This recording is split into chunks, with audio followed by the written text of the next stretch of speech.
Hi, it's Andy. Hi, it's Dave. Hi, it's Kirk. Welcome to the ADK Rock and Metal channel. Rock and Metal channel. Today we are going to be dissecting, breaking down, and pulling apart Black Sabbath and Die Young. This is off their Heaven and Hell album. It was the first with Dio. And this was written in this. Well, this came out in 1980.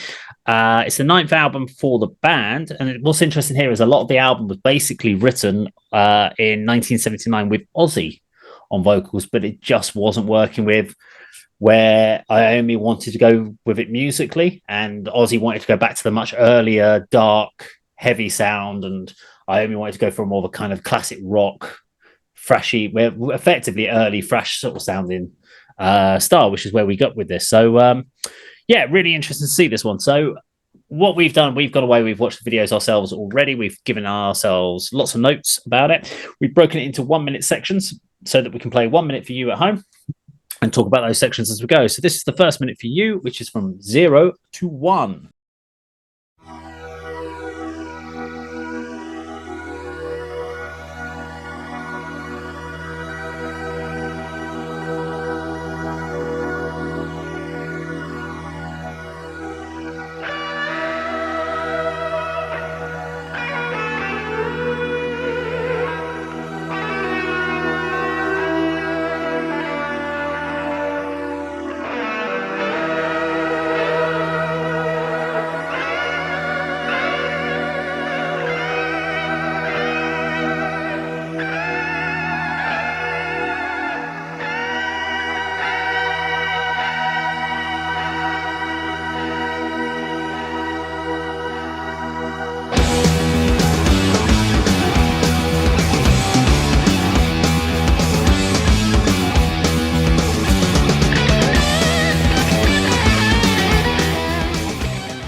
Okay, so let's kick into this one. So we have, let's have a quick look. So we have this atmospheric. I didn't know if it was like just synths or a synth and guitar. So it's almost like, could it be dual guitars on a delay? Because we know it's just Iommi doing it, but there's more than one guitar layer there. And it's an interesting build up, and it kind of goes into this classic metal intro, sounding almost like Judas Priest to me. Because if I didn't know it was Sabbath, if I was listening to that, I'd be going, "Is this Judas Priest?" Because I didn't know this song at all. I hadn't heard anything about this album before. It was interesting. Nothing. The thing is, obviously, we're listening to something from 1980, so I'm about to say something stupid, which is, yeah, it doesn't sound very new. It's nothing new that I haven't heard before. But back in 1980, it might have been something that you hadn't heard before. But obviously, we've heard lots of people that have done something very similar. So there was nothing surprising in there, but it sounded well produced. If you think about early, considering it's the ninth album for Sabbath, if you think about those early Sabbath albums, this is a miles away from it in production. They were raw, like Sabbath, Bloody Sabbath, stuff like that, and Paranoid and Sabotage, stuff like that were raw albums. When you listen to this one, this has got a much crisper, much better, well-produced sound to it, which I really enjoyed. But yeah, not much going on for the first minute of the song. But Andy, over to you. Yeah, it's a Black Sabbath song that I don't even recognise the title, so I'm obviously not familiar with the album as well. You say about that sort of guitar tone. I've noted down that to me it sounds like the sort of keyboard intro to the Ozzy track "Mr. Crowley." So whether that is keyboards, I mean, it appears to be that it's Tony Iommi playing it on the guitar with a certain effect. But I was surprised that it was sort of fairly up tempo for a Sabbath track. So I enjoyed that. I mean, it's another sort of live performance, but it's another well shot one with lots of angles and again well lit, and it just looks really good. Yeah, this album's a return to form for the band. I love the first six from Black Sabbath. That's the golden period for me. And then they get a rebirth with Ronnie James Dio joining in 1980. Many fans to this day will even say this could be the best album they've ever put out. I don't agree with that, because I think that's Master of Reality, the third album from 1971. Always good to start with. It is a synth drone. It's clearly influenced by that original soundtrack from 1971 for A Clockwork Orange. That's where a lot of bands were taking inspiration. Tony Iommi's progressive blues chops come through in the intro. You're right, it's a lot more ambitious, the song arrangement here. But to be fair, that sixth album, Sabotage, has got a lot of prog and avant-garde moments on it. So it's not unexpected. The riff kicks in after 40 seconds, and like you said, it's a reminder Sabbath are far more than just the godfathers of doom metal. The tempo's fast, and you can hear the influence that they've had on Iron Maiden, certainly on this, and even on songs like Children of the Grave from 1971. You know, they have got Paranoid. They have got some high tempo songs. So yeah, it's unfair to just remember Sweetleaf and songs like that, you know, which are clearly the origins of doom metal. Okay, good points there. Sorry, I'll just get attacked by my dog over here. Just had to usher him away. Let's play the next minute of the song for you at home. So this is minutes 1 to minute 2.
Okay, so for me, this felt very different. Again, we start talking about their earlier stuff, but for me, this was very different for the time at the time for Sabbath, and especially if you think it's interesting you mentioned Mr. Crowley, because I was going to say it's very different to like what Ozzy was doing and stuff. But yeah, there is that Mr. Crowley element. It's almost Thrash. It's almost Motorhead at this point as well. This was another kind of influencer. So when we talk about the early influences of Thrash, the guys that influenced like the Metallicas and the Megadeth, we do mention bands like Diamond Head, and they've mentioned Diamond Head and Motorhead, but this could easily be a big influence on them. The main thing that I find is different for the playing between what this is and what became Thrash is downpicking. Because he plays a lot more strumming, a lot more open chords. So if he was just doing that chugging down for you, and people would say Tony is a phenomenal rhythm player, but he's not natural down picker in the sense that he doesn't do what we assume things like James Hetfield does and what the rest of the guys do. But it's a lot more open. But yeah, very, very interesting part for me there. Nothing really, though, to add to it, apart from, it sounds like Dio to me at this point. Which was funny because I knew Dio tracks, but I didn't know Sabbath and Dio.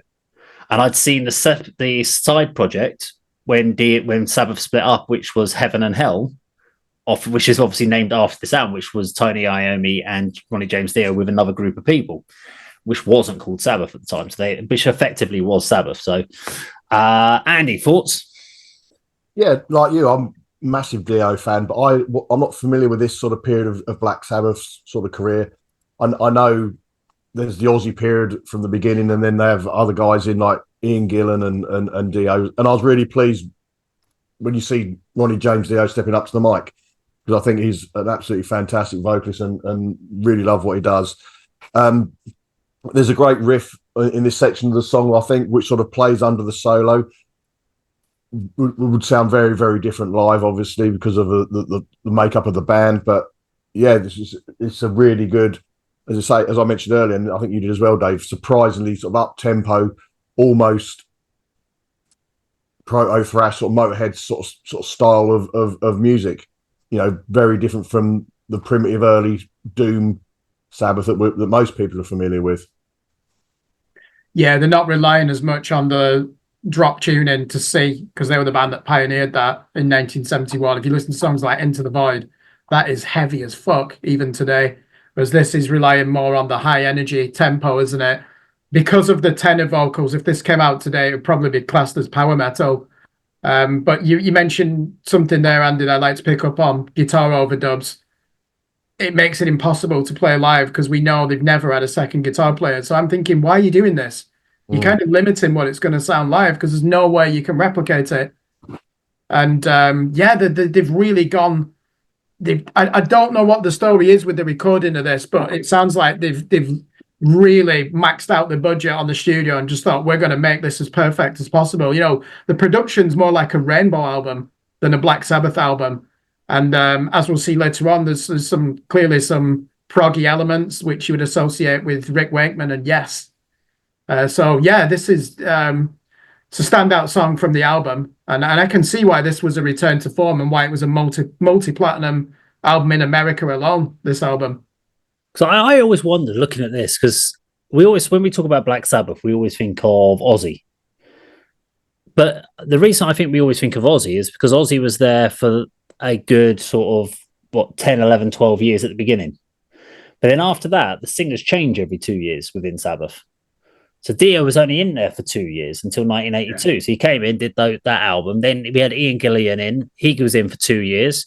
Then we had Hughes in for 3 years. Then Martin joins for 3 years. Then Dio comes back for 2 years. And you're like, what the hell is going on in a band where you have to keep changing singers every 2-3 years?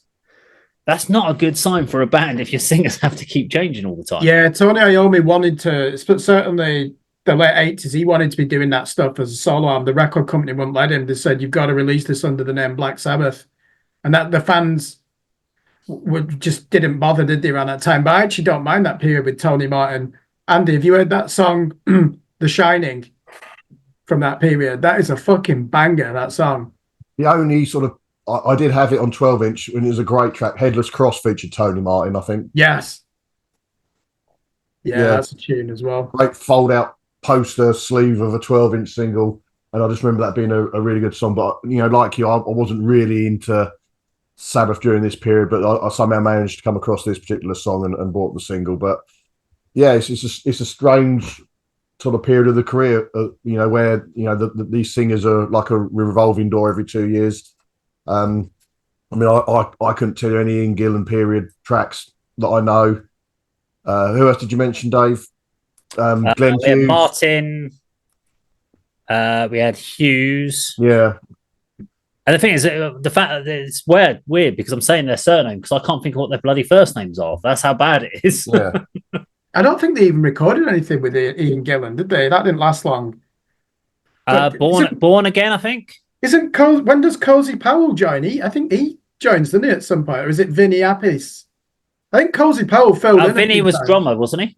Yeah, and Cozy Powell, obviously the drummer. I think there's just too many changes. Anyway, we've still got more of the song to talk about. So let's play the next minute for you. This is minute 2 to minute 3 of the song for those at home.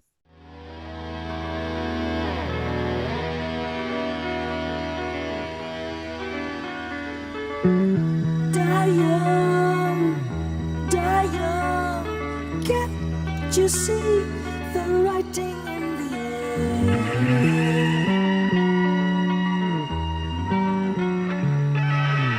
Die young, gonna die young. Someone stopped the fire.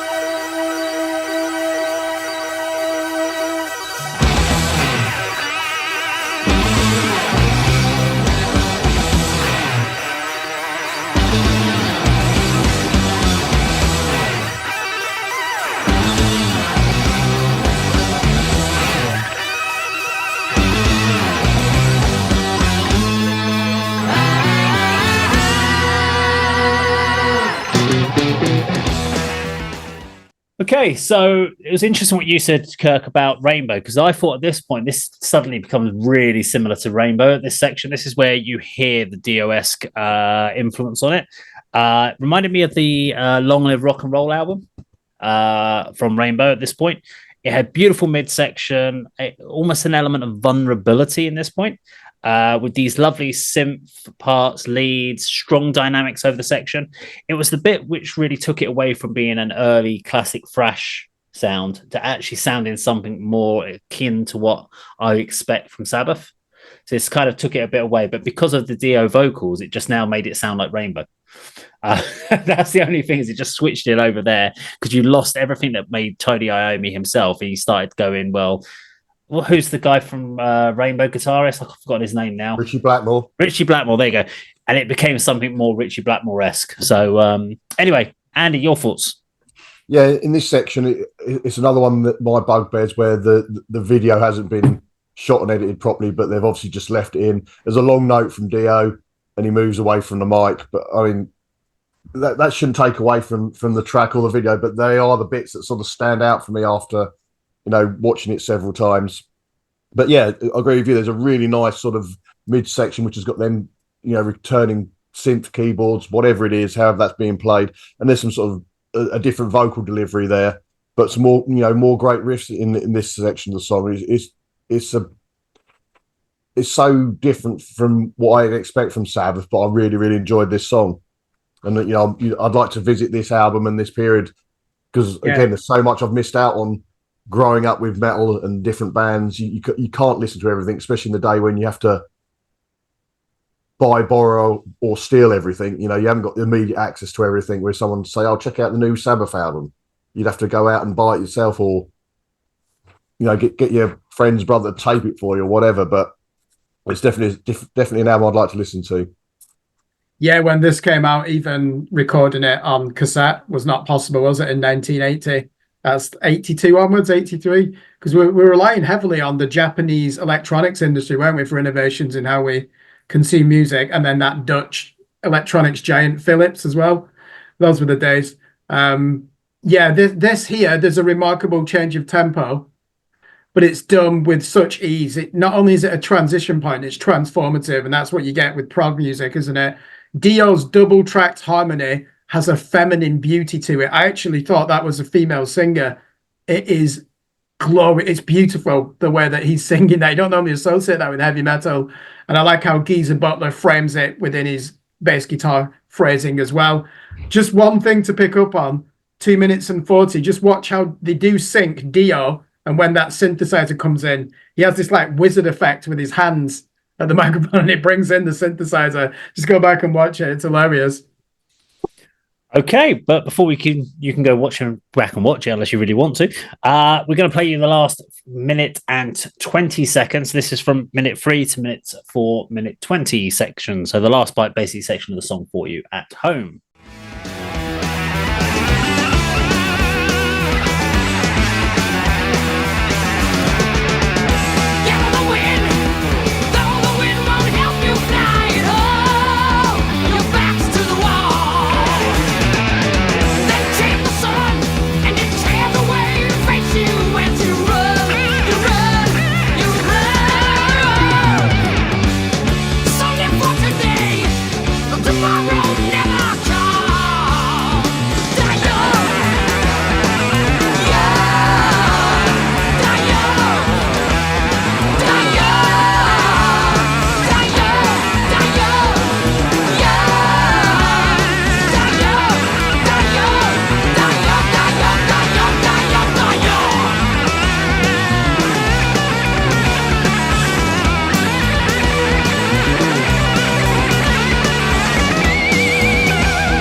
Okay, so there's nothing really for me to really pick out specifically about this section of the song. So it was a little bit more of the same of what we previously had. But what stood out for me about listening to this song was I thought about the overall vibe that I got from this, and it's the lack of what made Sabbath Sabbath in the early days. Sabbath were known for weight, heaviness, and the originators of doom. That's what Sabbath was. And there was a distinct lack of any of that in this song. They've now become a metal band, which is fine. Bands are allowed to evolve. But what they've now done is they've gone from being leaders of a genre to being part of a pack of a genre. So there were lots of other metal bands around with priests and stuff. And the problem is if you want to go and play in Judas Priest's world, who are leaders of that pack, you've now got to raise your game up. So you've gone from being a leader of a genre to being members of the pack, and they've lost. They kind of then, how do you then get out of that? Because every time you said up to that point, went, what's the band going to be? And they're a metal band, are they? What are they called? Black Sabbath. Oh, they did that song Paranoid, didn't they? Because that you were well known for it. And they're like, but that's not the style I like. I don't listen to that sort of thing. Oh, no, they're a metal band. Well, hang on. What? But that's what I've heard them for. There is doomier style. So I think that this is the problem is where they've moved too far away from their early genres that they could have been continually still being bigger and growing if they'd carried on being leaders of a genre rather than just being one of the pack with the metal genre. Andy. That's a fair point, Dave. And I don't know if Kirk can sort of fill in the gaps because I don't know what the sort of classic Sabbath sound was from the second half of the 70s. Obviously, I know the debut album Paranoid, Sabbath, Bloody Sabbath. That sort of period. The first 4 albums or so. But the sort of latter half of the decade, I don't know how they've matured and grown as a band from that early, as you say, genre creating doom, almost unique sound, working the way through the decade to this, which is, as I said earlier, is very different from the early stuff. But it's a refreshing change, and I really like it. What I've noted down for this section is just almost from a visual point of view, Dio just throwing horns to the crowd for almost a minute or so. I mean, what he's recognised and what he's known for, but nothing really to add to the song itself. Yeah, I think that comes from his grandmother, doesn't it? The devil horns, his Italian-American grandmother. She used to do that to put a curse on people. So we in terms of heavy metal lore, we owe this to Ronnie James Dio, don't we? He brought it in as like a communication sign of the metal brethren, the brotherhood. Yeah, Dave, pick up on your point. Sabbath come back into fashion in the 1990s because of grunge. Alice in Chains, Soundgarden are influenced by them. And Kurt Cobain famously says Nirvana's just a cross between the Beatles and Black Sabbath. And that kind of influenced my view of metal because my gateway was grunge, into heavy guitar music. And my heavy metal journey, when I go back to the greats, just goes from Black Sabbath and skips all the way to Venom. And I never got into the new wave of British heavy metal. I just go straight to thrash metal from that. With this, though, yeah, I mean, we've said it. Look at the influence Sabbath had on new wave of British heavy metal. But Dave, you're right. They've become one of the pack now. They're not playing their distinctive doom metal sound, which they kind of move away from anyway on Volume 4, even though they've still got songs in there. And Sabbath, Bloody Sabbath's more experimental than people think. And then the 1975 album Sabotage is just off the charts. That is basically the birth of avant-garde metal, you could even say, without meaning to be. But yeah, you can hear they sound like an 80s heavy metal band here, don't they? Which all the way through, they've got that, with like a lot of reverb on the vocals. Yeah, this wouldn't, if this was the debut album from 1980, it'd be like Angel Witch. You'd be like, oh, this was an interesting band. They probably had an influence on thrash metal, like Diamond Head. So it is a big departure from what I know them for the glory of those first 6 albums. But yeah, I know that this is, fans love this album of Black Sabbath. It's probably the last classic album that they released. Okay. I think that doesn't help with the previous 2 albums to this one, which were Never Say Die and Technical Ecstasy, were a bit out there, I would say. Shit. Well, do you know, I've not really given the light of day. I don't think anyone likes those albums. Sabotage was good because he had a hole in the sky and stuff like that. Technical Ecstasy. But there was a lot of, you could tell from when you talk about Sabotage and Sabbath, Bloody Sabbath, the amount of drug taking going on at that point within the band. You can hear it in the lyrics. And I think Volume 4 of Masters of Reality had Sweet Leaf on it as well. And yeah, they were knocking out an album a year at this point. But yeah, Technical Ecstasy, when you pull up those 2 albums, Technical Ecstasy and Never Say Die, there's not one memorable track on any of those albums. The songs like albums, Dave. Huh? They're Aussie albums, yeah? They are Aussie era albums, and that's where it was just going a bit off in random directions. But there's songs like Doctor Rock and Roll and not that sounds shit just by the time. Terrible stuff. Terrible album covers, just absolutely awful. They'd lost their way. So maybe this was, in that sense, a good return to form in the sense of quality. But obviously a direction change had to happen at that point. But there you go, Sabbath, Bloody Sabbath, and Die Young. If you enjoyed our video today, please do like, share, and subscribe. We'll see you on the video sometime very soon. Take care.